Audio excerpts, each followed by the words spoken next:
హైదరాబాద్లోని cycle track పై మహిళా రన్నర్కు వేధింపులు కలకలం రేపుతున్నాయి. ఉదయం రన్నింగ్కు వెళ్లిన మహిళా రన్నర్ను ఒక గుర్తు తెలియని వ్యక్తి అసభ్య పదజాలంతో వేధించాడు. దీంతో ఆమె తీవ్ర భయాందోళనకు గురైనట్టు కనిపించింది. ఇది హైదరాబాద్, ఇది సేఫ్ గా ఉండాల్సిన ప్రదేశం కాదా అని ఆమె వీడియోలో ప్రశ్నించింది. I was running and this is like 6 o'clock and at 6:15 this guy was jerking off right at the cycle track. It's crowded. If you're from Hyderabad, you would know this cycling track is extremely crowded. Morning, like I wish my camera would have opened like 2 milliseconds earlier.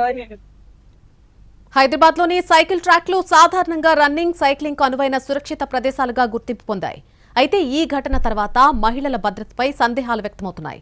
ఈ ఘటనపై social మీడియాలో మహిళల నుంచి తీవ్ర స్పందన వ్యక్తమవుతోంది. She teams ఎక్కడ ఉన్నాయని ప్రశ్నిస్తున్నారు నెటిజన్లు. Sunrise time when I start at that time. Because I don't feel safe in an auto or in a bike wearing running clothes. Because these auto walas and bike walas will keep staring and they will be like uncles, like 55-year-old uncles. This is supposed to be a safe space, right? Like, isn't it Hyderabad? I was running and this is like 6 o'clock and at 6:15 this guy was jerking off right at the side. ఇదే అంశానికి సంబంధించిన మరిన్ని వివరాలు మా ప్రతినిధి కిరణ్ అందిస్తారు.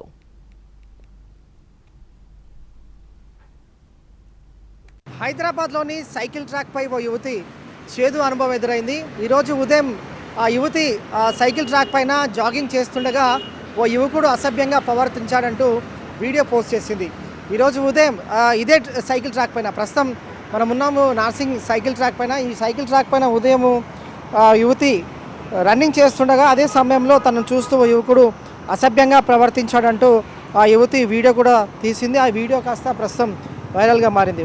ఈరోజు ఉదయం 6:15 ప్రాంతంలో ఈ ఘటన జరిగింది. ఇదే సైకిల్ ట్రాక్ పైన ఆ యువతి వాకింగ్తో పాటు జాగింగ్ చేస్తుండగా సైకిల్ ట్రాక్ ఈ ప్రాంతంలోకి రాగానే ఆ యువకుడు తనను వెంబడించడం, తర్వాత అసభ్యంగా ప్రవర్తించడంటూ కూడా ఆ వీడియోలో పేర్కొంది.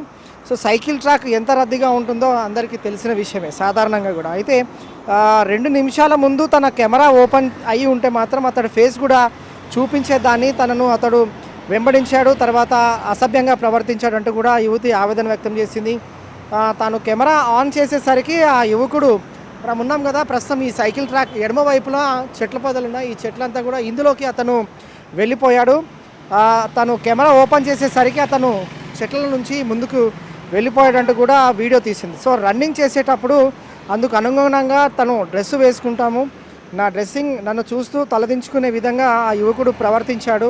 55 ఏళ్ల వయసు ఉన్నవారు కూడా తప్పుడు ఉద్దేశంతో అమ్మాయిలను చూస్తే ఏ విధంగా ఉంటుంది, ఇది సరైన పద్ధతి కాదంటూ కూడా ఆ యువతి ఆవేదన వ్యక్తం చేసింది. ఆటో వాళ్ళలో బైకర్స్ కూడా ఉద్దేశపూర్వకంగా అసభ్యంగా చూస్తున్నారు, ఇదంతా కూడా తమను ఇబ్బందులకు గురి చేస్తుందంటూ కూడా ఆమె ఆవేదన వ్యక్తం చేసింది. ఇదే సైకిల్ ట్రాక్ పైన రన్నింగ్ చేస్తుండగా ఆ చేదు అనుభవం కాస్త ప్రస్తుతం అయితే ఇన్సిడెంట్ కూడా పోలీసుల దృష్టికి వచ్చింది. నార్సింగ్ పోలీసులు కూడా ఘటనా స్థలానికి చేరుకున్నారు. ఇక్కడ నార్సింగ్ సంబంధించిన సైకిల్ ట్రాక్ సుమారు 2 కిలోమీటర్ల మేర ఉంది. సో ఎంట్రీ ఎగ్జిట్ సంబంధించిన సీసీ కెమెరాలు కూడా పరిశీలిస్తూ ఉన్నారు. ఆ యువతి వీడియోకి సంబంధించి కూడా పోలీసులు పరిశీలిస్తూ ఉన్నారు. సో ప్రతిరోజు కూడా సూర్యోదయం అయ్యాకే రన్నింగ్ స్టార్ట్ చేస్తాను, రన్నింగ్ క్లాత్స్ వేసుకొని ఆటో లేదా బైక్ ఎక్కిన అంత సేఫ్గా కనిపించదు కదా, ఇది అసలు సురక్షితమైన హైదరాబాద్ అని అంటూ కూడా ఆ వీడియో ఆ యువతి ఆవేదన వ్యక్తం చేసింది. సో తను కూడా డైలీ సూర్యోదయంకి ముందు రన్నింగ్ రాలేదు, సూర్యోదయం తర్వాతనే వచ్చాను. ఈ సైకిల్ ట్రాక్ పైన కూడా చాలామంది జాగింగ్ చేస్తుంటారు, వాకింగ్ చేస్తుంటారు, రద్దీగా ఉంటుంది. కానీ అలాంటి సమయంలో కూడా ఓ యువకుడు తనను వెంబడించడం, తర్వాత అసభ్యంగా ప్రవర్తించడం అంటూ ఇది సరైన పద్ధతి కాదంటూ కూడా, ఇది సేఫెస్ట్ హైదరాబాదా కాదంటూ కూడా ఒక క్వశ్చన్ మార్క్ పెడుతూ కూడా ఆ యువతి ఆవేదన వ్యక్తం చేసింది. సో ప్రస్తుతం అయితే ఇలాంటి చెట్ల పొదల్లో ఆ యువకుడు అమ్మాయిని వెంబడించడం, తర్వాత వేధించడం కావచ్చు, అసభ్యంగా ప్రవర్తించడం కావచ్చు, ఇదంతా కూడా ఆ యువతిని ఆగ్రహం వ్యక్తం చేస్తూ, ఆవేదన వ్యక్తం చేస్తూ కూడా ప్రస్తుతం నార్సింగ్ పోలీసులు కూడా కేసు దర్యాప్తు కొనసాగిస్తున్నారు. మొత్తంగా పరిశీలిస్తే నార్సింగ్ సంబంధించిన ఈ సైకిల్ ట్రాక్ 2 కిలోమీటర్స్ మేర ఉంది. ఈ 2 కిలోమీటర్స్ సంబంధించిన ఈ సైకిల్ ట్రాక్ వద్ద ఇన్సిడెంట్ అనేది స్థానికంగా కలకలం రేపింది. నార్సింగ్ పోలీసులు మాత్రం కేసు నమోదు చేసుకొని దర్యాప్తు కొనసాగిస్తున్నారు. వీడియో జర్నలిస్ట్ ఎల్వీఎస్తో కిరణ్, NTV, హైదరాబాద్.